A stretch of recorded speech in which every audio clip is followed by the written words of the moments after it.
Hello and welcome to Record Sports Hotline Live with myself, Daniel Caw. And tonight I'm joined by Record Sports version of the Neville brothers, Gareth Berry and Keith Jackson, and the one and only Scott McDermott live from Hampden. Guys, how are you all doing? Who's Gary? Thanks a lot. Gav must be Phil. Gav must be Phil. I've seen Gav playing football. He must be Phil. Oh, that's enough. I'm going to try and do that. In Jack and Victor, every time they come into the pub and still game, they do a different duo. So I'm going to do that for Gav and Keith. I think that's definitely required. Well, and the good news is that in the office tonight, I've traded up the way. That's a very fair point.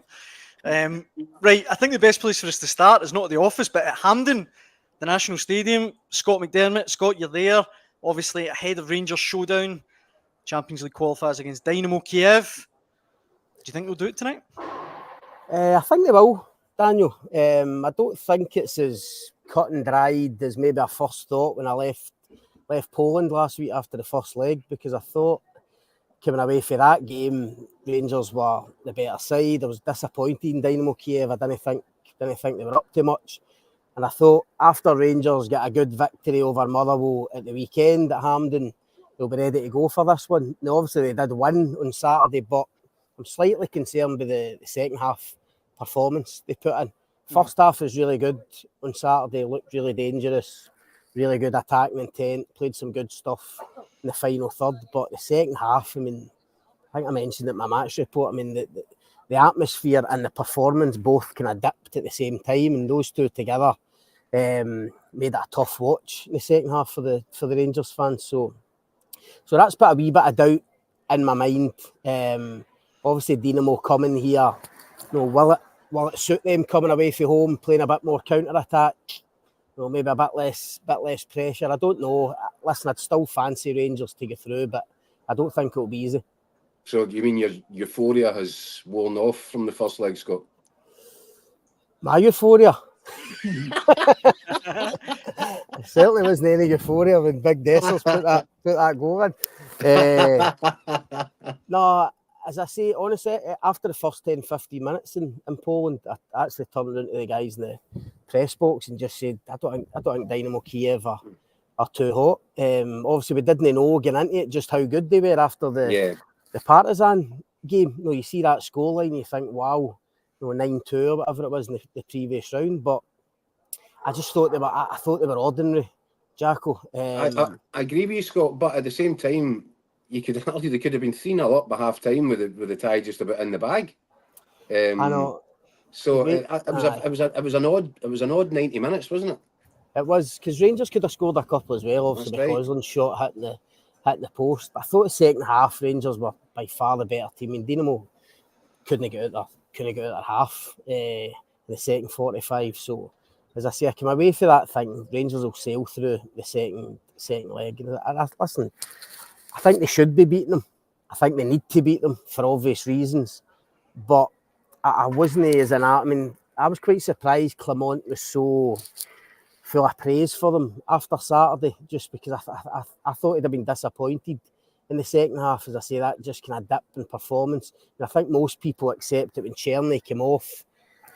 Czerny and Connor Barron were the two kind of standouts on the day, but when Czerny came off in particular, the performance level really dipped, and I didn't think they got much off the bench for the guys that came on. So that's my slight concern. Is that not the key, Scotty, though? Because we all sat and we couldn't believe what the starting 11 looked like before the first leg. Couldn't believe it, and we spoke about it in here, saying I think he's got this wrong. It wasn't a retrospective one. It was before the match. I stick to my guns unless, of course, the medical department was telling him that some of these guys weren't fit enough to start. I would still disagree and say, well, I'll take 45 minutes out of them.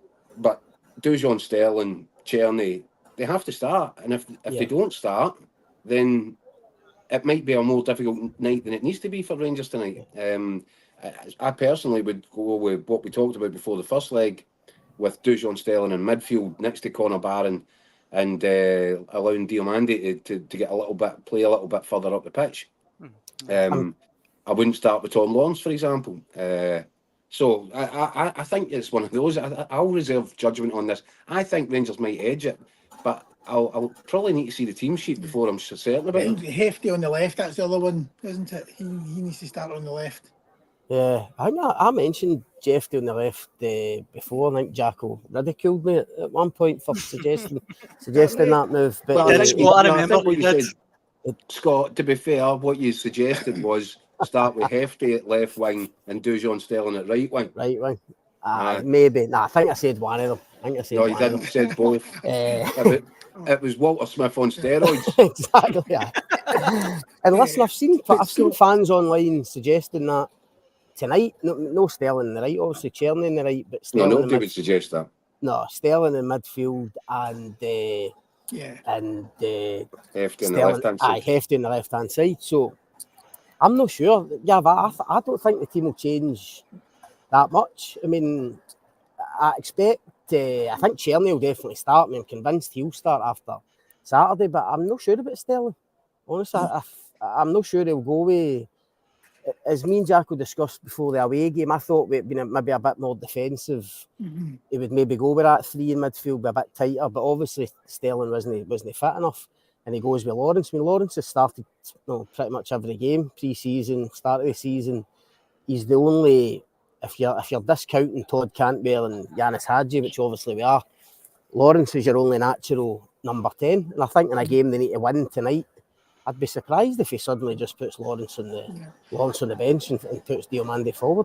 But is the issue, what you touched on earlier, you're saying you came away thinking Rangers would maybe sail through the second leg, but after watching the game against Motherwell on Saturday, that's not the big issue with Rangers. They're not going to sail through any game. Yeah. You just feel as if that second half is just, it shows us always the potential just to throw in. They can't play consistently over 90 minutes, never mind from week to week, right? I mean, imagine Motherwell had.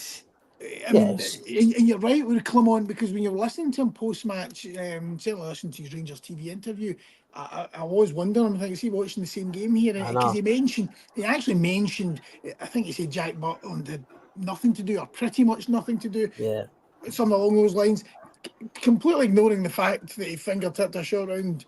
Pulled off on the day. And Lennon Miller missed a golden chance after 5-10 minutes. So it's about finding the balance. I mean, it's a game they need to go and attack the night and go and win.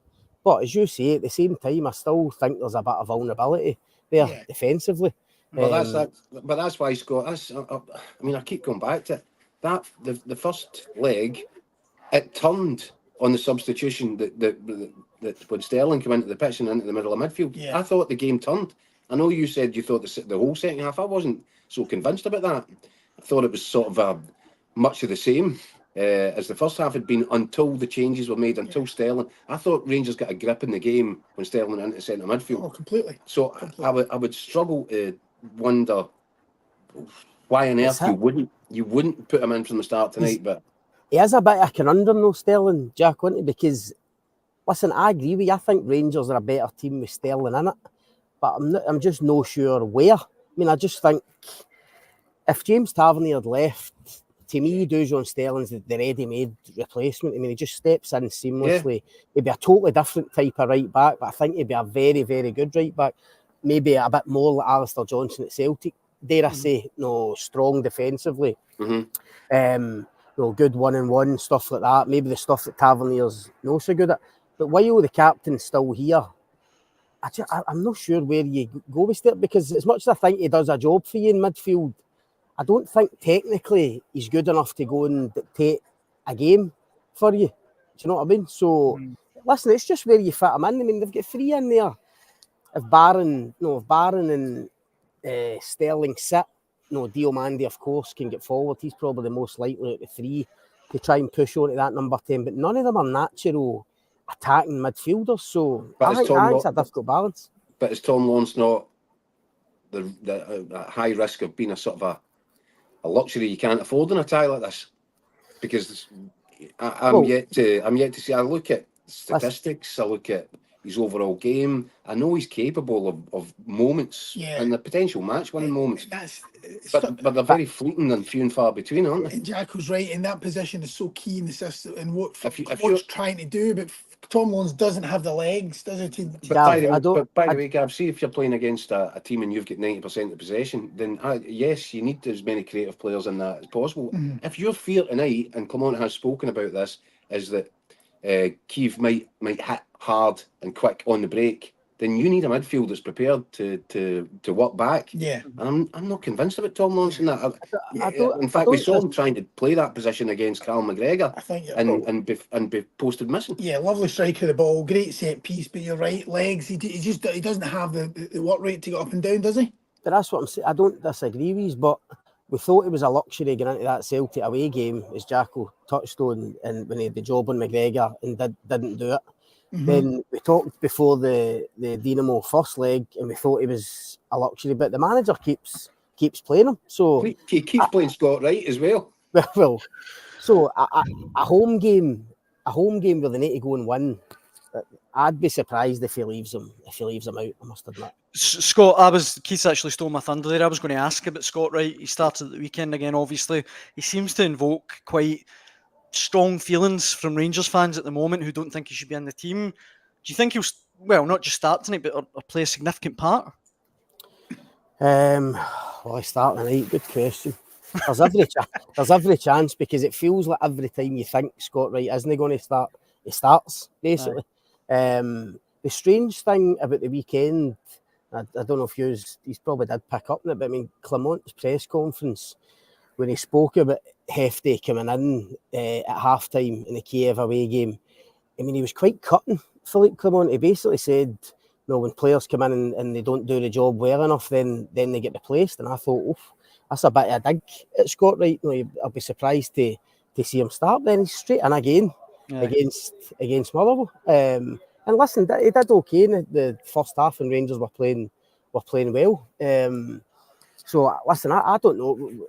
Would I start him tonight? Probably not. But the manager seems to think he can do a job. I've said on here before, the club seem keen to keep him, even getting into the last year of his contract. I think he's a good squad player. I think he brings certain attributes. So it wouldn't surprise me if he starts wide left tonight. Do you know what should have happened, Scotty? You should have gone to the Matchday -1 presser yesterday and said, when's Scott Wright got to start delivering the European stage? And then you could have put £5 on him to get the last minute winner. Exactly. You'd have put in a man of the match performance. Get another death stare. Don't say that. Listen, as you'd probably imagine, we've had plenty of comments and questions sent in regarding the Rangers game tonight. Should say, if you're watching, keep the comments coming. This one from Drew McMaster on Facebook. He's watching live. Dynamo Kiev are missing their top 2 players and are weaker than last week. Clement should win easily, otherwise questions will arise. And we also had this one from Big John. Tonight's game is deceptively big for Clement's tenure. Lose to Kiev, and it's like starting all over again from square one, and with next to no funds. And I'll finish off with JV McAllister, who says, you need a team able to do themselves justice tonight. Sorry, but I don't see it in Clement Rangers. Far too lightweight. What do you think of that, Keith and Gav? Not a lot of confidence for a start. Kiev are missing 2 top players, but I think their manager did also rest about 7 or 8 at the weekend, didn't he? So he had that luxury, and they still managed to get the 2-1 win, same scoreline as Rangers. I agree. Just as we touched on earlier, I think there is that. I think because of the way the game ended, and as Scott touched on, the fact that Rangers were dominant for large parts, there is a feeling that Dynamo Kiev aren't as good as people thought before it because of the result against Partizan Belgrade. But I think he's hit the nail on the head by saying it's deceptively big. It's a dangerous scoreline, that one each. Listen, this is massive. Let's beat let's not beat about the bush on it. If Clement, and it's not massive in the sense that, do Rangers fans really expect their side to be competing in the group stages of the Champions League this season? I would argue that no. I would argue that most Rangers fans look at this squad and know that it's nowhere near Champions League quality. However, I counter that by saying, if Clement can get a result here and they move to within 90 minutes of that Champions League, then all of a sudden they might build some momentum. It actually might encourage a bit of a feel-good factor because it's been missing for so long. Amidst the carnage of the summer, amidst the stadium upheaval, amidst the fact that the transfer window's not gone well at all up to this point, amidst the fact that he's admitting himself that he's using a different budget from the one that he'd hoped to have if they'd finished last season with a title. Amidst all of that disappointment, if they can get a result that knocks out Dynamo Kiev over 2 legs, then all of a sudden it's that little bit of chink of light that Rangers fans have probably been waiting for, something to grasp on and say, do you know something? What if? And what if is to go on and make the group stages? I tell you what if is at that point is that Rangers will probably have a similar experience to the last group stage in the Champions League, which was bruising.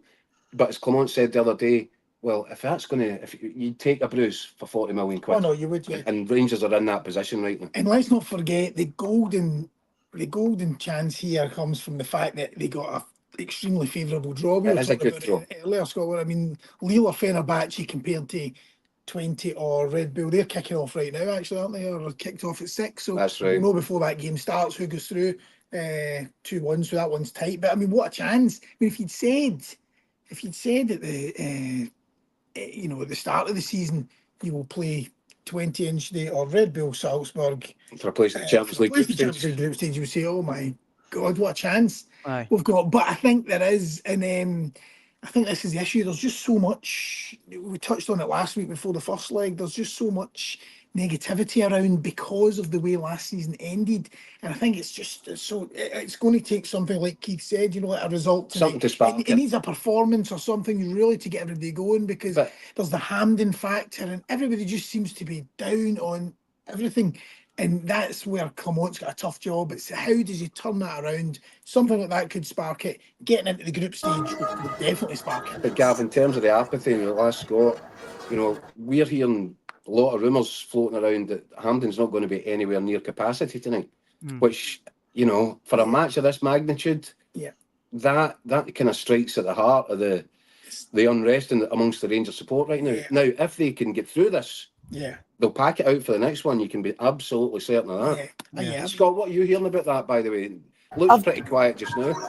Well, listen, there's nobody in just now, so it's going to be hard to tell. But I did hear on the way in, just for a pal, that he told that they were kind of struggling in terms of ticket sales. So it's going to be interesting. I mean, I says to you, Keith, when I was over in Poland for that first leg, I was surprised at the lack of even travelling support. And listen, it's costly and it's difficult for punters, but Rangers are like. I mean, Poland wasn't that difficult to get to, but I mean the away end, I think I says to you they were entitled to 1,400 tickets, and I'm pretty sure there's only about 300-400 there on the night. So that apathy that you're talking about, I totally agree, and that's why you're right in everything you say about how big this could be for them, because as Gav touched on there, whether Rangers like it or no, there is this feeling around them at the moment that something bad's going to happen. Do you know what I mean? It's almost like they're just waiting for something.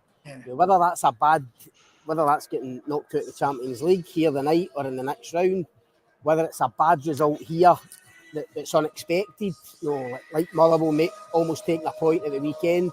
We've obviously got Ross County and St Johnstone coming up. Or even if they get through that, it might be at the end of the month when they go to Celtic Park and lose the first Old Firm game. There's just this feeling that there's something bad round the corner, and there's loads of reasons for that. Hampden being one of them. The kind of shambolic, what seems like a kind of shambolic recruitment process in the summer. The fact that Philip Clement's basically said we can't bring MDLs in until we get money for guys getting out. You think the situation with Hagi and Cantwell, there's so much, and it's almost like people are waiting for them to trip up, and that's why you're right, Jack. If they could get through this, I think it would give them a real boost of confidence, knowing the next leg, the next game, seems winnable on paper at least. And as we've said before, even getting to the playoff might just get them enough money to get another body in, because ultimately they need quality. I mean, we mentioned Czerny earlier. You look at Czerny's pedigree, and before he arrives, you look at the clubs he's been at, what he's done international, you think this guy should be a player. Sure enough, He's only had a couple of appearances. He's nowhere near fit yet, but he looks a level above some of the other players, and I would say they need another 2, 3, maybe even 4 players of that ilk to come in this summer window. Fans of a certain vintage will remember Rangers Dynamo Kiev in 1987. I mean, they talk about that game as being one of the, if not the greatest atmosphere at Ibrox for a European night until the semi-final against Leipzig. And Philip Clement's talked before the game about, blow the roof off Hampden, and he's asked them to recreate that noise, but they won't. I mean, okay, it's not going to be like it was in 1987 anyway. That was obviously a huge, kind of much bigger game, or maybe it wasn't. What was it? First round of the European Cup, second round. It was earlier, Still a huge, still a huge game. But the point is, they're at Hampden, and they're not going to get one of those special nights. Especially if it's not even a full. I mean, if they had 50,000, at least it could create a bit of an atmosphere, or a better atmosphere. Because of the mood that I'm talking about. Yeah, the fans are waiting on the players to give them something. Do you know what I mean? They're waiting on the team to give them something to get them. But if there's but it's more difficult if there's empty spaces. It's harder to create that. I mean, but I think also you've got to have a bit of sympathy for the fans, because we can't underestimate the inconvenience that how much they've been inconvenienced by this move. There are fans who, go to Ibrox and have a regular routine, and, and suddenly you just tell them, well, you're going to Hampden, and it's like, I can understand it, but a lot of people say, well, I'm not, can't be bothered going. And you hear a lot of people talking about, they've been in rows with, with the ticket office because they've got a seat that was there and it's not comparable, and they sit next to their son and they're there and their son's there. 1-0 to Salzburg. Sorry, it just flashed up. Breaking news. 1-0 to Salzburg. So it looks as if it could be Salzburg. Anyway, just how much they've been inconvenienced. So I think a lot of them are just saying, well, I can't be bothered. I think that's what they just can't be bothered. Right. It's hard anyway, Daniel. I'm not saying anything they don't know, but hard to create the Ibrox atmosphere. Of course. It's not the same.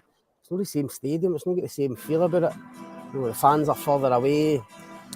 It's just, honestly, even on Saturday when the players walked out, the first league game, you think at Ibrox, that roar when the players came out the tunnel, it just wasn't the same. Whether they like it or not. Listen, I think we can overdo all this, right? Seeing the first home game of the season, Rangers sitting in Motherwell, and they had a decent first half and a pretty poor second half.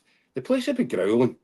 Let's not kid on that Ibrox is all, roses and petals for the Rangers players. No.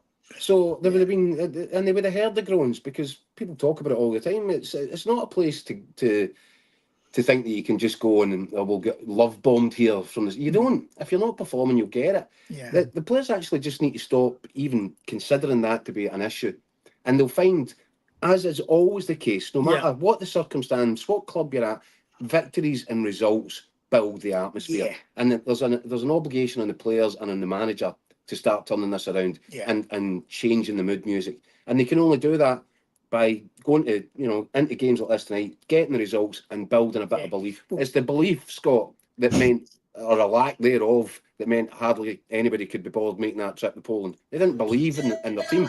They didn't believe in their team because their team, they thought at one point last season, might be on course for a treble, and they blew up. Yeah.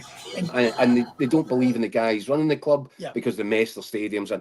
They're just crying out for something to believe in. Yeah. And this opportunity tonight is a really good one for Rangers to lay down a mark and say, do you know what, guys, get behind us. We can. This season's not dead. I mean, that seems to be the feeling. The season is dead, and we're not even into September. Yeah, that's why I think Saturday was so frustrating, because, as you say, that's what they needed. They came back from Poland, a good end to it. Kick on, started so well, and it was like, this could, let's rattle in 3 or 4 here, then concede the own goal and then go 2-1 up, still the opportunity, and then second half just stopped. That opportunity was there to really build up momentum and confidence to take into tonight. But Scott says, because of the way it ended, we're now back. We're going back. So that's why tonight's going to be so interesting.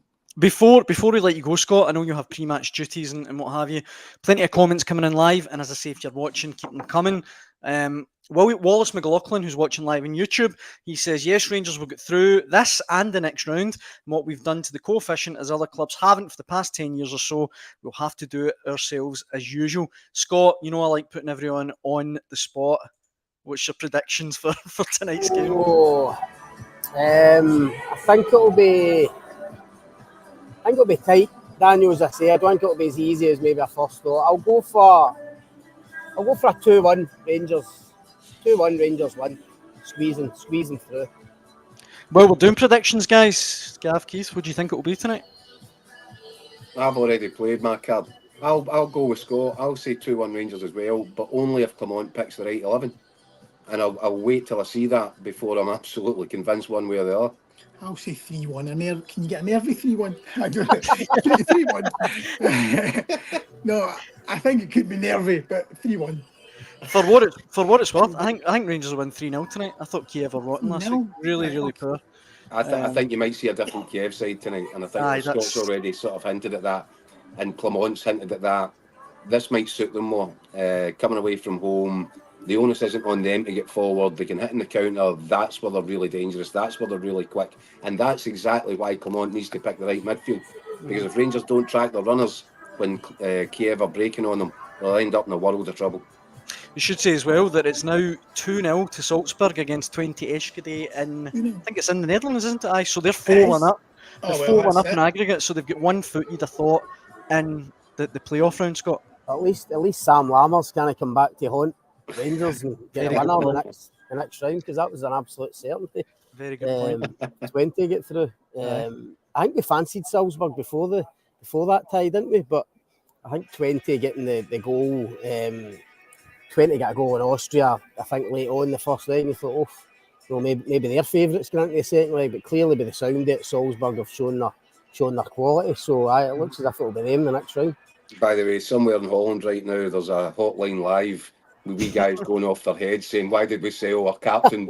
Robin proper. Why did we sign Sam Lammers? Scott, and Rangers recruitment's getting criticised.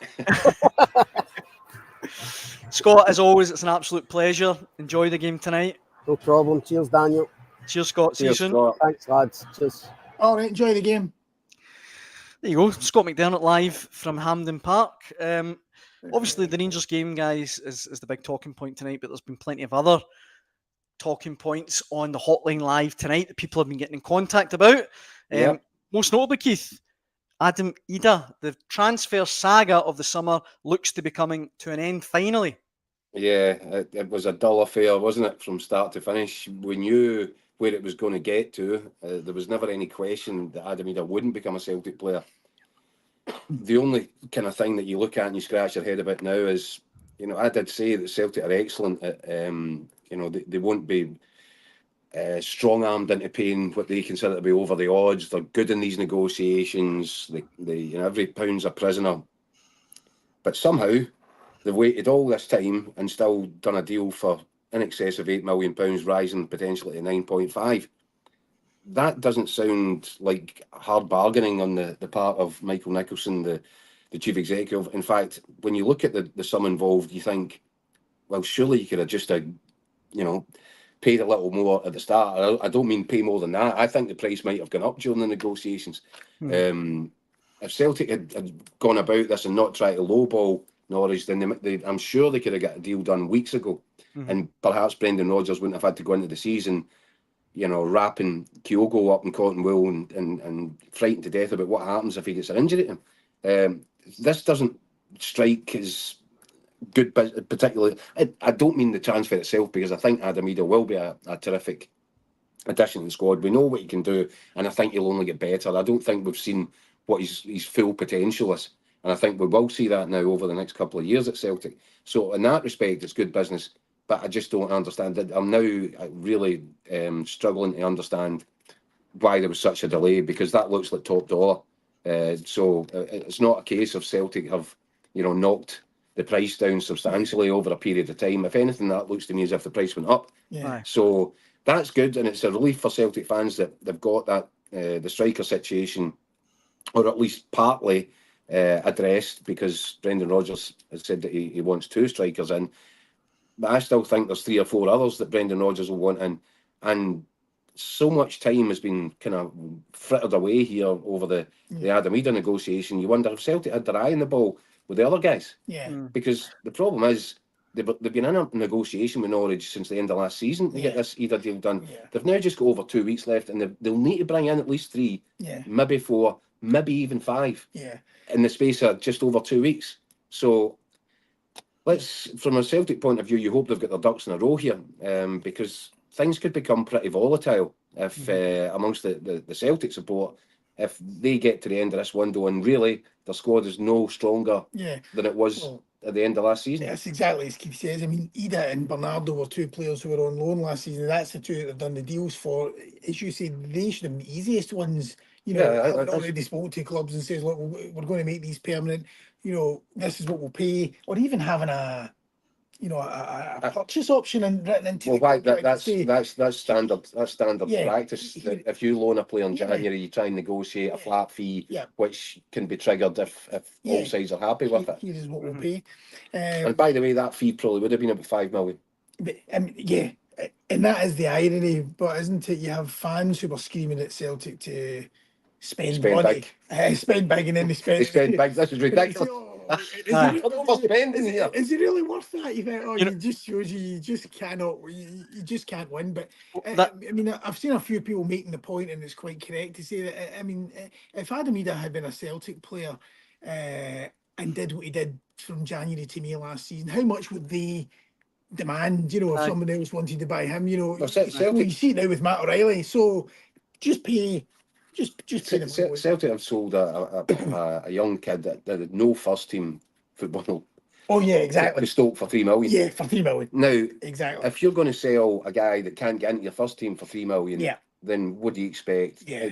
And you know, you look at the Idah one as well, and you kind of think to yourself, this is a guy that has proven over his 6 months loan deal to be Brendan Rodgers' second favourite striker. And by the way, at times there wasn't much in it between him and Kyogo.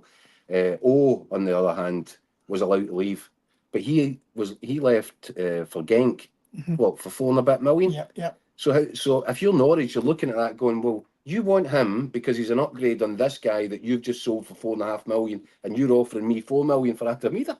So there wasn't this has been a strange one, a really strange negotiation. It's not like Celtic to be forced into a position where I think they've got themselves boxed in with it, and they've eventually realised, look, Kyogo nearly got injured at the weekend. We're in a really tricky situation. The fans are starting to get angry. Let's just get this deal done. And I think they've paid over the odds. But that doesn't mean that I don't think he'll not be worth that amount over the period, because I think Celtic might have something with all the raw materials required to be a proper Premier League striker in 2-3 years from now, and I'm thinking he'll really flourish under Brendan Rodgers.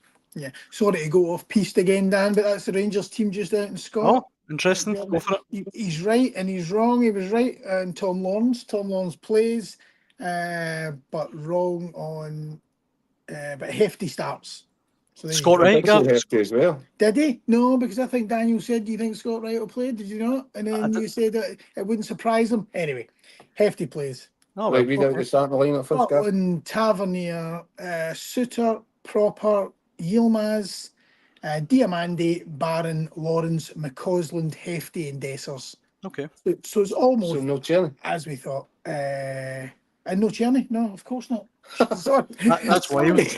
So no Sterling and no Tierney. Sorry. Right, okay. Sorry, I was listening to you talk Adam Idah there. I never even jumped out. Right. Yes, no Tierney. Sorry, you're right. Okay, so the 2 that I said would have to start for Rangers to have a real chance at this one, and maybe even be comfortable in it. So those 2 aren't starting. I might have to reassess what I thought would be the final scoreline here. I don't fancy that team, same way as I didn't fancy starting lineup last week. So who So, okay. So who knows better, Keith Jackson or Philip Clement? Stay tuned. Who knows? Come back tomorrow night to find out. Well, look, guys, just come back Well, to listen, Adam before Idah. you go, no, we've got Go on. another interview. Gav's got a bit of breaking news. You were going to read out some. Have you got more questions there, Dan? I just No, had let's some go. comments on Adam Idah, but you go ahead, Gav. All right, okay. No, No, we were talking about Ianis Hagi earlier. But we're talking earlier, and Keith was saying that Ianis Hagi should definitely, he felt he feels that he's got a part to play in the Rangers team, certainly in the way they are just now.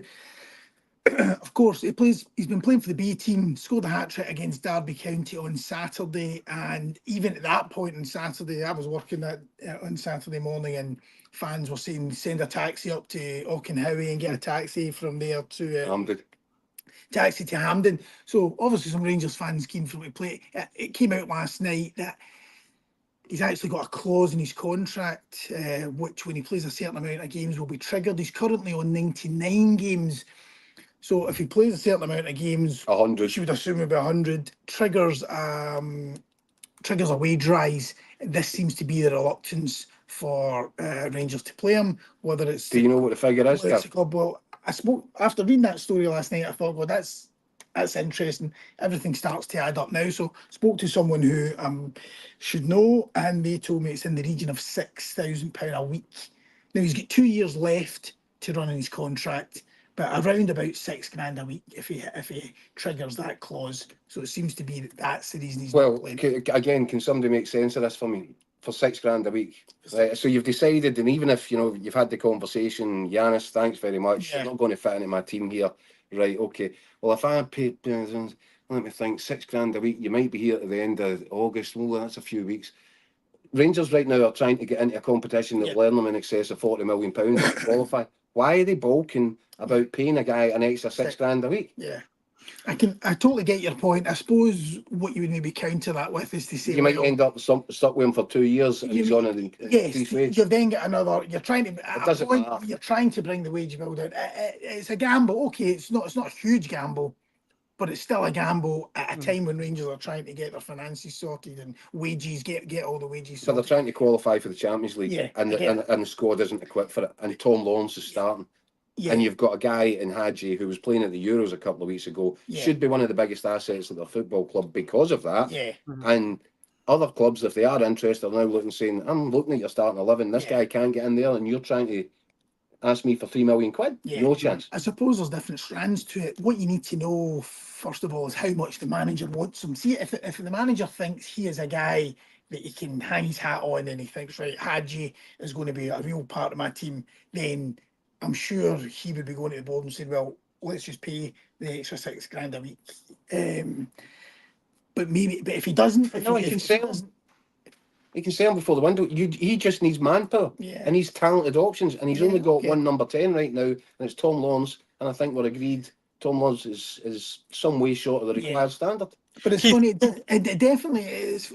To look back, sorry, I'd been speaking to Scott earlier, just before we come on here, and I was talking to him about that clause. He said, it's funny, his last appearance was in a League Cup game against Morton at the start of last season. He played 2 games. I think he featured against Servette in the Champions League qualifier last season, and then he played against Morton. Now, he didn't even start that game. Michael Beale made about 8 changes, and yet Hagi didn't start. He was on the bench, and then he came on.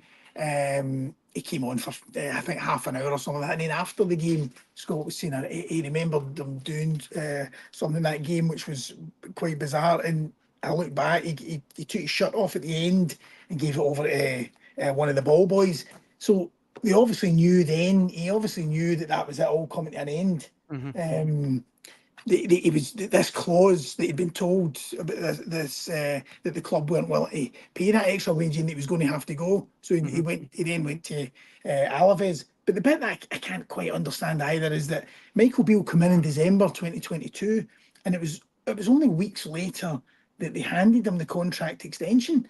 So, what were they thinking? What were they thinking? Why were they thinking with Michael? And then saying, "Oh, we'll put this clause in. If he wasn't going to be part of Gav, what were they thinking when Michael Beale was in charge? you've just seen somebody else leave today, Jose Cifuentes, Yes. who was supposed to be the greatest thing to come out of South America since, Yeah. I don't know, CR9. Yeah. And he's a... CR9. Yeah. You mean R9? Aye, R9. CR7. CR9. Smith. Anyway, he's away to Aris Thessalonica on a loan, having been farmed out on loan again last. So let's just accept that there was no joined up thinking or a real lack thereof during that period of time. Hagi is slightly different because remember, this is a guy that played a part in the title win. You know, when Steven Gerrard was in charge, he's a guy that they knew what he could do. I mean, that's poor recruitment with somebody like Cifuentes and many others, like Lammers and the other ones who flopped. I mean, Hagi is slightly different, but it was just the fact that he signed the deal, so soon after Beale coming in, insert this clause. So you're suggesting that Michael Beale didn't have any joined up thinking to what he was going on? Clause. Yeah, I think we know that, Gav. Yeah, telling us nothing we don't know there. Well, look, there's certainly looking at the Record Sports social media, there definitely feels like there's a sizable amount of Rangers fans that want Hagi back in the team. I'll put this comment here. This is from Claudio, who says, Hagi scores and performs everywhere, national squad too, not just at your little club. Rangers are unable to create a strategy that can make the most of his true talent.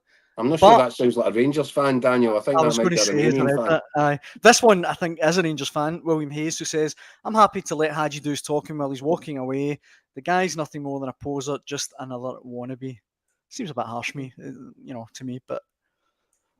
Well, I'll come back to it. You've got Hagi on the wage bill. You've got Todd Cantwell on the wage bill. Yeah. You've got neither of them anywhere near Hampden tonight in a match which could open the door to a £40 million war chest. Yeah. It's astonishing. There's only... let's remember that. I mean, he'll be on a decent wage. I mean, let's say he's on. I mean, let's say he's not going from $2,000 a week to 8. No, sticking. So let's say it takes him up to sort of 26 something in that region. That's quite significant for Rangers and the kind of wages that they're paying now. And Clermont obviously made it very clear that they're trying to get that area of the club spot on. Mm-hmm. I should say, just before we finish, guys, because I know we're getting on a little bit, there was only one other thing that I really wanted to touch on tonight, and it revolves around Celtic youngster Daniel Kelly, who we've known for a little while. Contract talks with Celtic had stalled. He was bombed out from the pre-season matches and training by Brendan Rodgers, with his contract, we think, expiring on New Year's Eve, December 31st. And now, the stories on Record Sport Online today, looks like Kelly will end up at Millwall. I mean, there's been quite a strong reaction to this from people watching. Let me just have a look. I'll try and find them. This one from Alan Smith. He says, who's advising the lad? He needs to punt him quickly. He was in and about the first team getting minutes, and he heads to Millwall. It makes no sense. Are you surprised, guys, to see him going to a club like Millwall from Celtic? And Brendan Rodgers said they'd offered him a really good deal. Something doesn't quite make sense. I love that Brendan Rodgers quote when he was kind of asked about it. It's basically saying, I kind of know youngsters, and with all due respect, it was like, I know the kind of level that players can get to. In other words, we've offered you what we're going to offer you. You sign it, or it'll be your loss. And this, it's just come to fruition because Millwall, Celtic to Millwall. But the strange element to it is that Brendan Rodgers saw something in him that he did fancy, because he was fast tracking him towards the first team.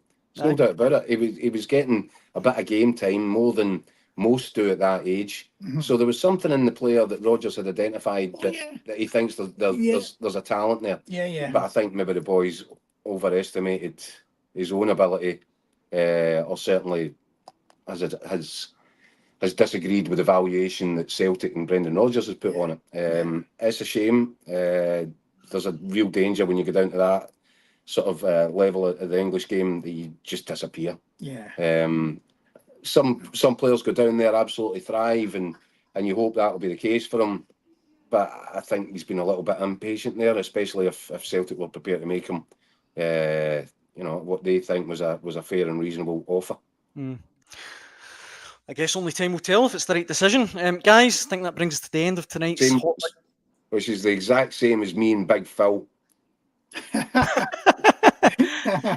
Absolutely. Tune in tomorrow till we find out if Keith is the soothsayer that we all think he is. Guys, sorry, go on, Gav. Get your house on a Ross McCausland goal. That brings us to the end of tonight's Hotline Live. Appreciate all of your comments. We will be back tomorrow. Gav, Keith, it's always a pleasure. Cheers, Danny. Thank you, Daniel. And thanks very much for watching at home. Cheers. Try it again.